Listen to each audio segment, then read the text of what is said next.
तो वंशागति के आनुवंशिकता चैप्टर में जो है हम लोग प्रयोग पढ़ रहे थे, ये साबित करने के लिए कि डीएनए ही आनुवंशिक पदार्थ है। इसको साबित करने के लिए दो प्रयोग किया गया था। पहला प्रयोग किया गया था ग्रिफिथ के द्वारा, जिसको कि बाद में एवेरी और मैककार्टी ने जो है इसको पूरी तरह से साबित किया था। इसको हम लोग पिछले वीडियो में पढ़े हुए थे। उसके बाद जो प्रयोग है वो किया गया हर्शे एवं चेज के द्वारा। तो दूसरा प्रयोग है ये किया गया हर्शे एवं चेज के द्वारा, जिसको हम बोलते हैं हर्शे एवं चेज का प्रयोग, जो कि बहुत ही इंपॉर्टेंट प्रयोग है। ग्रिफिथ से ज़्यादा इंपॉर्टेंट प्रयोग ये है, इसी से 5 नंबर में जो है बोर्ड में पूछा भी जाता है। तो डालना हेडिंग हर्शे एवं चेज का प्रयोग। टॉपिक है हर्शे एवं चेज का प्रयोग, ठीक है। या इसको हम बोल सकते हैं हर्शे एंड चेज एक्सपेरिमेंट, ठीक है। Hershey and chase experiment, Hershey एवं चेज का प्रयोग। देखो ये दो साइंटिस्ट थे जिन्होंने ये प्रयोग किया था। किस लिए प्रयोग किया था? ये साबित करने के लिए कि डीएनए ही आनुवंशिक पदार्थ है। डीएनए ही आनुवंशिक पदार्थ है, ये साबित करने के लिए हर्शे एवं चेज ने प्रयोग किया था।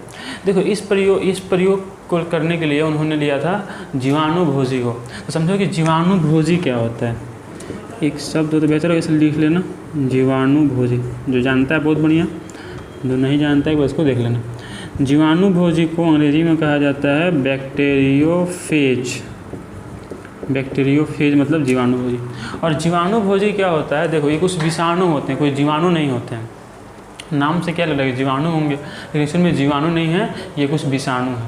और कौन से विषाणु है? देखो ये पूरा एक प्रयोग है, ठीक है। इसको हम एक कहानी तरह बोलेंगे। आपको कहानी तरफ इसको लिखना है और इसको याद करना है, ठीक है। याद नहीं करना, समझना। 2-3 बार पढ़ोगे कहानी तो याद हो जाएगा। और इसको रटने को इसको रट नहीं पाओगे, बहुत लंबा चौड़ा हो जाएगा ये। इसे ध्यान से सुनते जाओ, बेहतर होगा 2-3 बार वीडियो देखना, ठीक है, जिससे तुमको अच्छे से कहानी समझ में आ जाए पूरा, और इसे तुम आसानी से अपनी भाषा में लिख सको। तो देखो जीवाणुभोजी क्या होता है? तो ये कुछ ऐसे विषाणु होते हैं जो कि जीवाणुओं को संक्रमित करते हैं। तो कुछ विषाणु ऐसे हैं जो जंतु कोशिका को संक्रमित करते हैं, कुछ ऐसे हैं जो पादप कोशिका को संक्रमित करते हैं, और कुछ ऐसे हैं जो जीवाणु को संक्रमित करते हैं।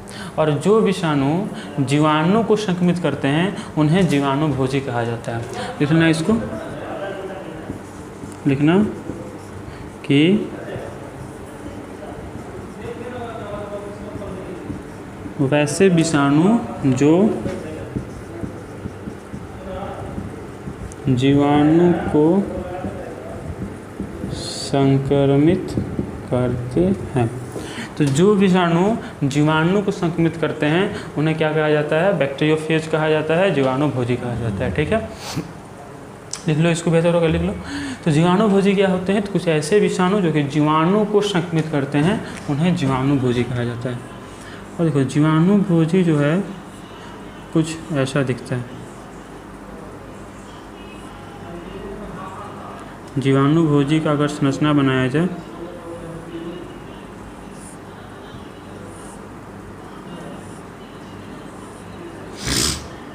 तो ये कुछ ऐसा होता है। ये है जीवाणुभोजी। इसमें जिसका ये भाग है इसको कहा जाता है हेड मतलब सिर। जो ये भाग है इसको कहा जाता है बॉडी मतलब शरीर। और जो ये भाग है इसको कहा जाता है टेल मतलब पूंछ। ये हुआ हेड, ये हुआ बॉडी, ये हुआ टेल। और इसके ठीक अंदर यहाँ पे ये जो है ये हो गया इसका आनुवंशिक पदार्थ। हालांकि ये डीएनए होता है। तो ये क्या हो गया? ये हो गया डीएनए। अब हमको करना क्या है? देखो सबसे पहले ये समझो कि जीवाणुभोजी जो है जीवाणु को कैसे संक्रमित करता है। तो मान लो ये कोई जीवाणु है, ठीक है, कोई जीवाणु है। इसके ऊपर क्या आएगा? जीवाणुभोजी आएगा। तो जीवाणुभोजी जो है इसको संक्रमित कैसे करेगा? तो जीवाणुभोजी क्या करेगा? आके इसके ऊपर चिपक जाएगा। जीवाणुभोजी आकर इसके ऊपर चिपक जाएगा, ठीक है। और अपना जो पूंछ है, अपना जो टेल है, उससे इसमें छिद्र करेगा। और देखो कोई भी विषाणु जो होता है वो खुद से अपनी संख्या को नहीं बढ़ा सकता है, खुद से विभाजित नहीं हो सकता है। इसलिए वो दूसरी कोशिका का प्रयोग करता है अपने आप को बढ़ाने के लिए। अपनी संख्या को बढ़ाने के लिए वह दूसरे कोशिकाओं का प्रयोग करता है। कौन करता है? जीवाणुभोजी। जीवाणुभोजी या कोई विषाणु खुद से अपनी कोशिका को नहीं बढ़ा सकता है, चूँकि देखो कोशिका तो है ही नहीं। विषाणु क्या है? विषाणु सिंपल एक RNA या DNA होता है और उसके ऊपर प्रोटीन का शीट होता है, प्रोटीन का कवरिंग होता है, प्रोटीन का परत होता है, ठीक है। तो जीवाणुभोजी जो है वो भी तो विषाणु ही है, तो इसमें कोशिका तो है ही नहीं। अब कोशिका नहीं है, डिवाइड कर पाएगा? नहीं कर पाएगा। कोशिका डिवाइड नहीं कर पाएगा तो फिर वो क्या करेगा? वो जो है दूसरी कोशिकाओं का प्रयोग करता है। ऐसे मानो जब विषाणु हम लोग के शरीर में भी आता है तो क्या करता है कि हमारा जो कोशिका है उसमें प्रवेश कर जाता है और हमारा कोशिका का जो DNA है उसमें जाकर जुड़ जाता है। और जैसे जैसे कोशिका डिवाइड करता है वैसे वैसे वो विषाणु भी क्या करता है? विभाजित होता है, डिवाइड करता है, ठीक है। तो वो विषाणु कोई विषाणु ऐसे ही करता है कि खुद से डिवाइड कर नहीं सकता है, इसलिए दूसरी कोशिकाओं का उपयोग करता है अपनी संख्या को बढ़ाने के लिए। वैसे ही जीवाणुभोजी भी करता है। जीवाणुभोजी भी क्या करता है? खुद को बढ़ा नहीं सकता है, तो ये जीवाणु का उपयोग करता है। मतलब कि अपना जो इसका आनुवांशिक पदार्थ है, जो इसके अंदर वह अणु है जिसके साथ सूचनाएँ हैं इसको, वो क्या करता है कि जीवाणु के अंदर डाल देगा। और फिर क्या होगा कि जैसे जैसे जीवाणु विभाजित होगा वायरस भी डिवाइड होगा, अपनी संख्या को बढ़ाएगा। बढ़ाने के बाद फिर क्या करेगा कि संख्या उसका ज़्यादा हो गया, बढ़ गया विभाजित होने के फलस्वरूप। तो हम लोग को पता ये लगाना है कि इस जीवाणुभोजी से निकल कर जीवाणु में जो जा रहा है वो क्या जा रहा है। मतलब कि देखो दो चीज़ें जो जा सकता है, एक जो ऊपर का जो इसका पूरा कवरिंग है ये बना हुआ किस चीज़ का? प्रोटीन का। और उसके अंदर ये क्या है? न्यूक्लिक। और न्यूक्लिक अम्ल कौन है यहाँ पर? DNA है। तो पता ये लगाना है कि इन दोनों में से कौन सा भाग जीवाणु के अंदर, बैक्टीरिया के अंदर प्रवेश कर रहा है। क्या वो भाग प्रोटीन है या वो भाग DNA है। तो इन्हीं दोनों के पास आनुवांशिक सूचनाएं हैं, इन्हीं दोनों के पास वो सूचना है जो कि एक पीढ़ी से दूसरी पीढ़ी में जा सकता है, मतलब कि जो वायरस का निर्माण कर सकता है, ठीक है। तो मतलब कि देखो पता हम तुमको क्या बताएं कि जीवाणुभोजी क्या है। सुनो क्या क्या पढ़े हम लोग कि हम लोग क्या पढ़ रहे हैं? एक प्रयोग पढ़ रहे हैं क्या साबित करने के लिए कि DNA ही आनुवांशिक पदार्थ है। इसको साबित करने के लिए प्रयोग किया गया था किसके द्वारा? हर्शे एवं चेज के द्वारा, ठीक है। फिर हम लोग पढ़ें कि जीवाणुभोजी क्या होता है। तो जीवाणुभोजी कुछ ऐसे विषाणु होते हैं जो कि जीवाणु को संक्रमित करते हैं, और जो विषाणु जीवाणु को संक्रमित करते हैं उन्हें ही जीवाणुभोजी कहा जाता है। फिर हम लोग पढ़ें कि जीवाणुभोजी में क्या क्या होता है। जीवाणुभोजी में एक हेड पार्ट होता है, एक बॉडी पार्ट होता है, एक टेल पार्ट होता है। और ये विषाणु जो है जीवाणु को संक्रमित कैसे करता है? अपने पूंछ से इसमें छिद्र करता है। छिद्र करने के बाद अपना जो इसका आनुवांशिक पदार्थ है ये इसके अंदर ट्रांसफ़र कर देता है, स्थानांतरित कर देता है, जो कि बैक्टीरिया के हेल्प से अपनी संख्या को बढ़ाता है। और बढ़ने के बाद क्या होता है कि फिर वहाँ से बहुत ज़्यादा हो गया।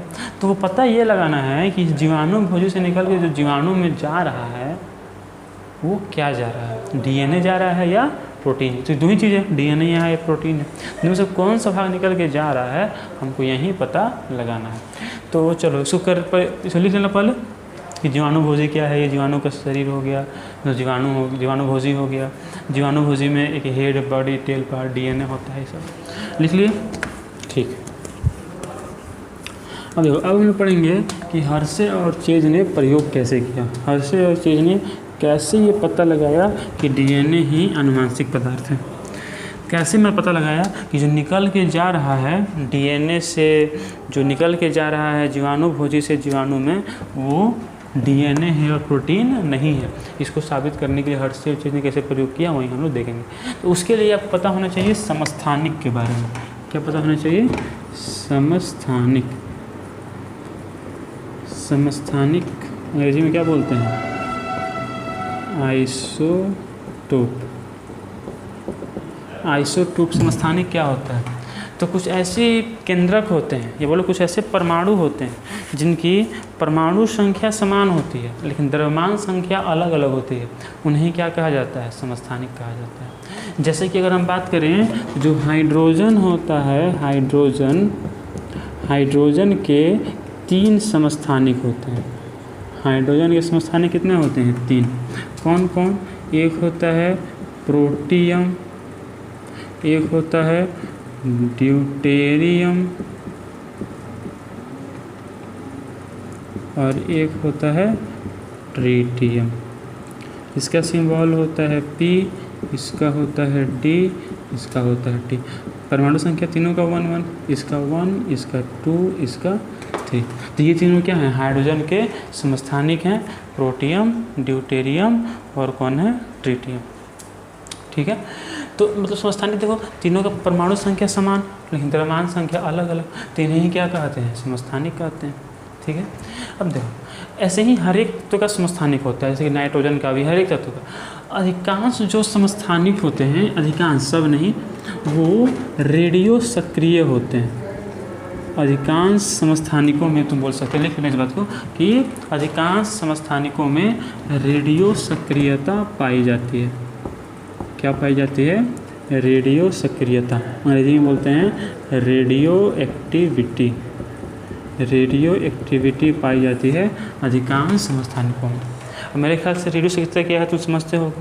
रेडियो सक्रियता क्या है? एक ऐसी घटना जिसमें कि परमाणु के अंदर से अल्फ़ा बीटा किरणें निकलते रहती हैं, इसी को क्या कहते हैं? रेडियो सक्रियता कहते हैं। और ऐसे तत्व जो हैं रेडियो सक्रिय तत्व कहलाते हैं।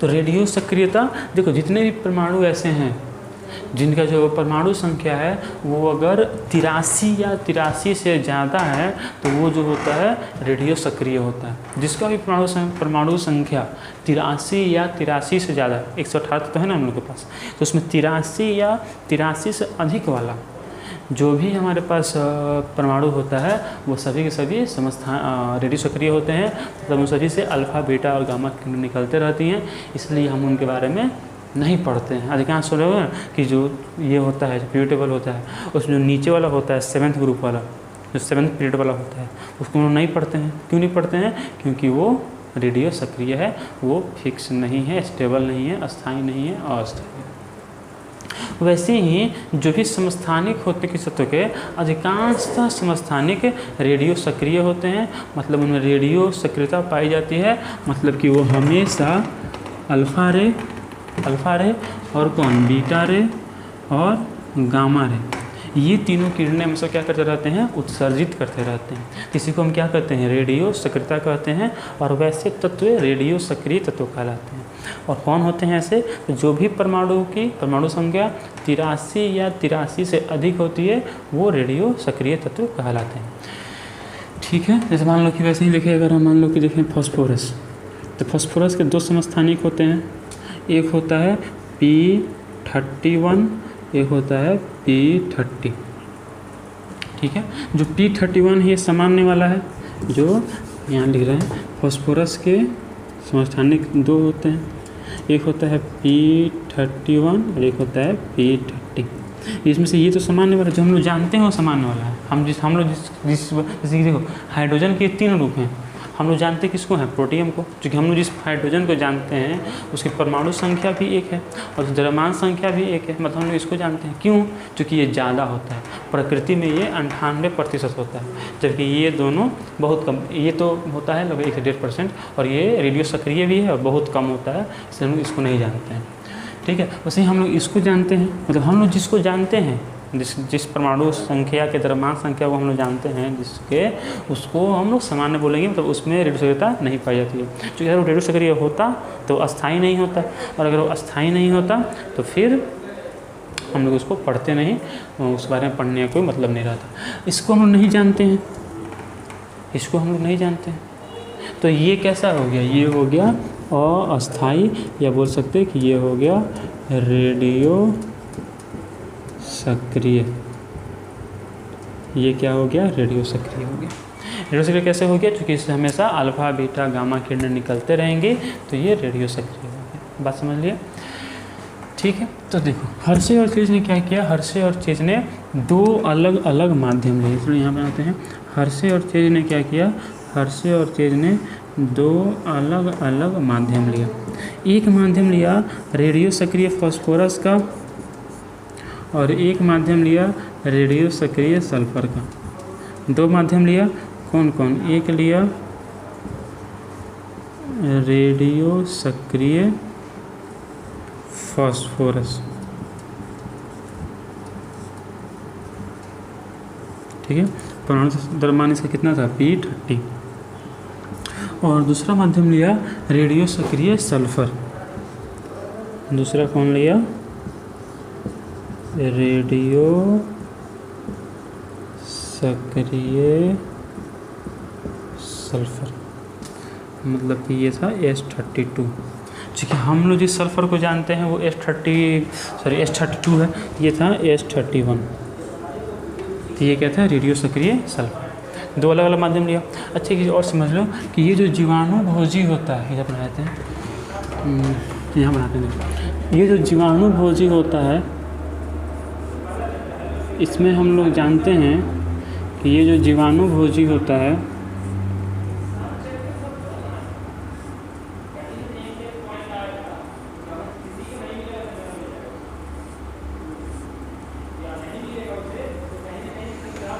ये जो जीवाणु भोजी होता है इसमें ये जो पूरा भाग है सर, ये सब होता है प्रोटीन, और ये अंदर होता है डीएनए। ये क्या है?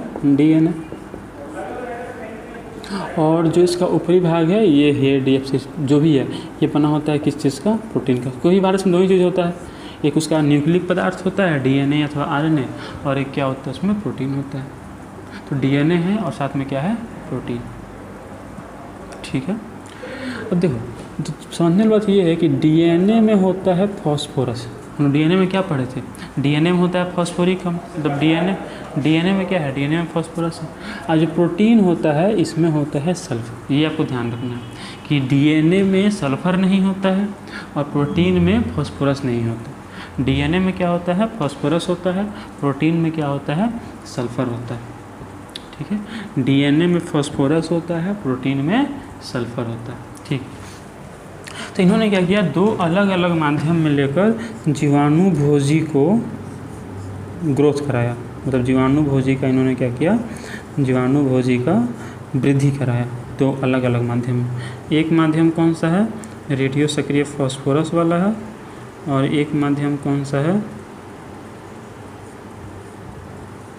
रेडियो सक्रिय सल्फर वाला। ठीक है, तो बताओ जो रेडियो सक्रिय फॉस्फोरस वाले में जिसको ग्रो कराया गया है उसका क्या रेडियो सक्रिय हो जाएगा?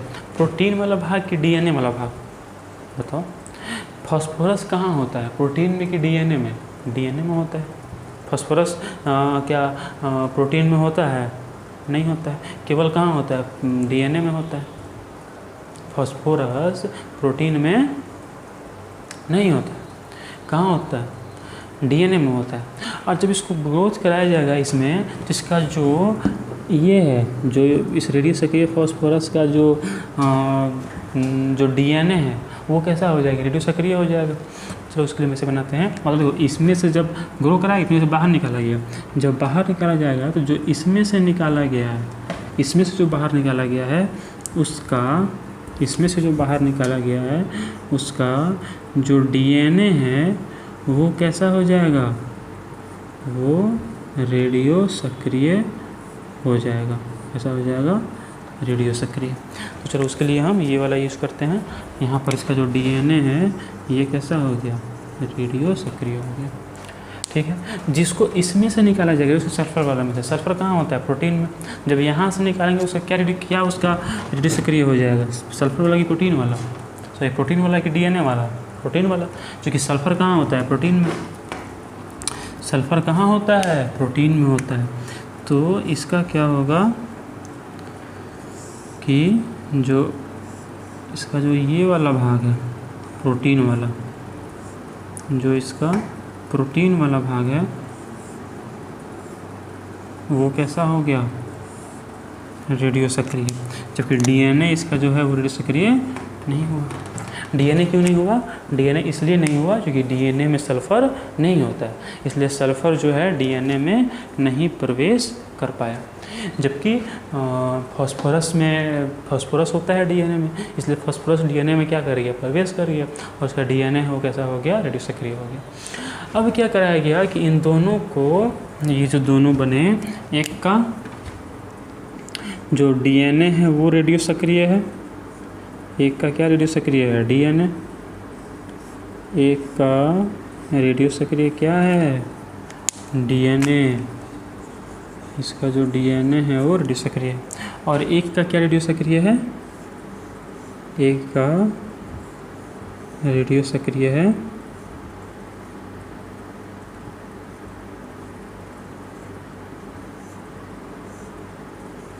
प्रोटीन वाला भाग।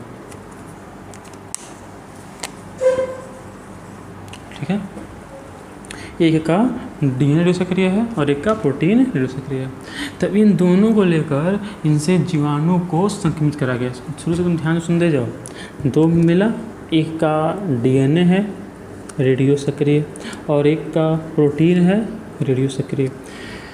फिर क्या किया, इन दोनों से इसको क्या कराया, जीवाणु से संबंध। ये जीवाणु हो गया, तो जीवाणु से संक्रमित कराया। किसको कराया संक्रमित? जीवाणु भोजी से क्या, किसको? जीवाणु को। तो इसमें संक्रमित कराया।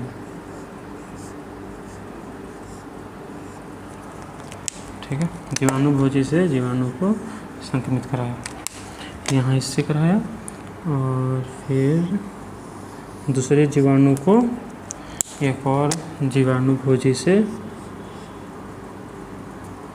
दूसरे जीवाणु को एक और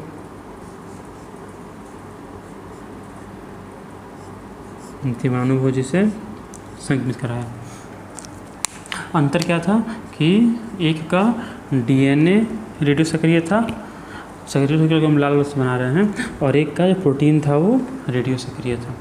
जब इसको संक्रमित करा दिया तो फिर इसको अलग किया, और अलग करने के बाद इन्होंने जो देखा, वही फाइनल बात ध्यान से सुनना आप, कि इन्होंने देखा कि जिस जीवाणु को इसको लिख लेना हो तो कि जिस जीवाणु को रेडियो सक्रिय डीएनए वाले से संक्रमित कराया गया, उस जीवाणु में रेडियो सक्रियता पाई गई, और जिस जीवाणु को रेडियो सक्रिय प्रोटीन वाले से संक्रमित कराया गया, उसके अंदर रेडियो सक्रियता नहीं पाई गई। आप समझे क्या बोले? जिस जीवाणु को रेडियो सक्रिय डीएनए वाले से संक्रमित कराया गया, उसके अंदर रेडियो सक्रियता पाई गई, और जिसको रेडियो सक्रिय सल्फर वाले से संक्रमित कराया गया, प्रोटीन वाले से संक्रमित कराया गया, उसके अंदर रेडियो सक्रियता नहीं पाई गई। रेडियो सक्रियता करने का क्या मतलब है कि वहाँ से अल्फा बीटा और गामा किरणें निकलते हुए प्रतीत नहीं हो रही थी। तो इससे क्या निष्कर्ष निकला कि जो चीज़ निकल के जीवाणु भोजी से जीवाणु में आ रहा है, क्या वो प्रोटीन है या वो डीएनए है? अगर वो प्रोटीन होता जो निकल के जीवाणु भोजी से जीवाणु में आता, तो फिर जिसको कराया गया रेडियो सक्रिय रेडियो सक्रिय प्रोटीन वाले से, उसके अंदर रेडियो सक्रियता पाई जानी चाहिए, लेकिन उसके अंदर तो है नहीं। और जिसको कराया गया डीएनए वाले से, रेडियो सक्रिय डीएनए वाले से, उसके अंदर ही रेडियो सक्रियता पाई गई। ठीक है, मतलब कि निकल के जाने वाला जीवाणु भोजी से जीवाणु में निकल के जाने वाला जो पदार्थ है वो क्या है? वो प्रोटीन है या फिर वो डीएनए है? निश्चित रूप से कि वो डीएनए है, प्रोटीन नहीं है। अगर वो प्रोटीन होता तो रेडियो सक्रिय प्रोटीन वाले से जब संक्रमित कराया गया जीवाणु को, तो जीवाणु के अंदर रेडियो सक्रियता पाई जानी चाहिए, बट इसके अंदर रेडियो सक्रियता नहीं पाई गई। इसका मतलब कि जो चीज़ निकल के जीवाणु भोजी से जीवाणु में जा रहा है वो डीएनए है और प्रोटीन नहीं है। इससे ये बात साबित हो जाता है कि डीएनए ही आनुवांशिक पदार्थ है और प्रोटीन आनुवांशिक पदार्थ नहीं है। इससे ये बात साबित हो गया कि डीएनए ही आनुवांशिक पदार्थ है। क्यों? ध्यान से सुनो, बात समझ रहे हैं ना? ध्यान से समझो कि जिसको कराया गया रेडियो सक्रिय डीएनए वाले से, उसके अंदर रेडियो सक्रियता पाई गई, और जिसको कराया गया रेडियो सक्रिय प्रोटीन वाले से, उसके अंदर रेडियो सक्रियता नहीं पाई गई। मतलब कि जो चीज़ निकल के जीवाणु भोजी से जीवाणु में जा रहा है वो प्रोटीन नहीं है, डीएनए है। अगर वो प्रोटीन होता तो फिर इसके अंदर पाई जानी चाहिए रेडियो सक्रियता, जो कि चल जाता ना, जो प्रोटीन वाला भाग तो ये ना है, मतलब कि जाने वाला कौन है? डीएनए।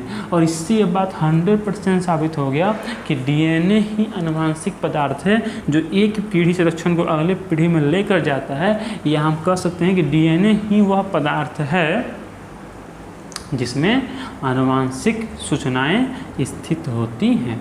एक फिर से पूरे प्रयोग को देख लो। तो ये प्रयोग किस लिए किया गया था? ये प्रयोग ये साबित करने के लिए किया गया था कि डीएनए ही आनुवांशिक पदार्थ है। इसको साबित करने के लिए ये प्रयोग किया गया था। किसने किया था? हर्शे एवं चेज ने किया था। इसके पहले एक प्रयोग हम और भी पढ़ चुके हैं, ग्रिफिथ का प्रयोग, जो कि इसी के लिए किया गया था। ठीक है, वो हम लोग पिछले वीडियो में देख चुके हैं। तो हर्शे और चेज के प्रयोग में क्या क्या हुआ था? तो इन्होंने समस्थानिक लिया, 2 समस्थानिक, एक फास्फोरस का और एक किसका लिया? सल्फर का। एक सक्रिय सल्फर, रेडियो सक्रिय फास्फोरस। रेडियो सक्रियता क्या होती है? तो बोलेंगे जो भी किरण अल्फा, जो भी तत्व अल्फा, बीटा या गामा किरण उत्सर्जित करता है उसको हम रेडियो सक्रिय तत्व कहते हैं, और इस घटना को रेडियो सक्रियता कहा जाता है। समस्थानिक क्या होता है? जिनका परमाणु संख्या समान होता है, द्रव्यमान संख्या अलग अलग होता है, उन्हें समस्थानिक कहा जाता है।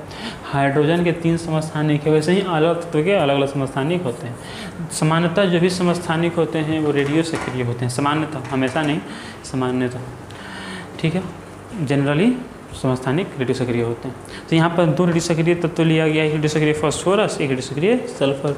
दोनों में जीवाणुभोजी को, जीवाणुभोजी क्या होता है? तो बताएं कि जो विषाणु जीवाणु को संक्रमित करते हैं उन्हें जीवाणुभोजी कहा जाता है। जो विषाणु जीवाणु को संक्रमित करते हैं उन्हें क्या कहा जाता है? जीवाणुभोजी कहा जाता है। तो 2 अलग अलग माध्यम में जीवाणुभोजी को संक्रमित कराया गया। जिसको रेडियो सक्रिय फास्फोरस में कराया गया उसका डीएनए रेडियो सक्रिय हो गया, और जिसको रेडियो सक्रिय सल्फर में कराया गया उसका प्रोटीन रेडियो सक्रिय हो गया। वहाँ से इन दोनों को लाकर जीवाणु को संक्रमित कराया गया, और देखा गया कि जो जीवाणु रेडियो सक्रिय डीएनए वाले जीवाणुभोजी संक्रमित हुआ है उसके अंदर रेडियो सक्रियता पाई गई, और जो जीवाणु रेडियो सक्रिय प्रोटीन वाले से संक्रमित हुआ है उसके अंदर रेडियो सक्रियता नहीं पाई गई। मतलब जो भाग निकल के इसमें से जीवाणुभोजी में से जीवाणु में जा रहा है वो डीएनए है, प्रोटीन नहीं है। तो ये फाइनल एक्सपेरिमेंट था। इसके बाद ये बात साबित हो गया कि जीवाणुभोजी से निकल के जीवाणु में जाने वाला पदार्थ प्रोटीन नहीं है बल्कि डीएनए। जिसको बेहतर होगा कि जितने दिन कहानी बोली पहले डायग्राम पूरा ड्रॉ कर लो, कर लिए। मतलब जो कहानी इसमें बोले सब कहानी अपने भाषा में लिखो, तभी याद करने में आसानी रहेगा। या फिर पीडीएफ मिलेगा तो उसमें आपको लिखा हुआ मिल जाएगा। ठीक है, तो इसको नोट कर लेना, जो इसमें बात नहीं पता उसको नोट कर लेना। तो अगले वीडियो में हम लोग इसके आगे बात करेंगे, डीएनए का द्विगुणन के बारे में बात करेंगे, और इतना आपको नोट कर लेना है। और इसको बेहतर होगा अपने भाषा में इसको लिखना, याद करने में आसानी रहेगा। ठीक है, तो इस वीडियो में ख़त्म करते हैं। तब तक के लिए पढ़ाई करते रहें। धन्यवाद।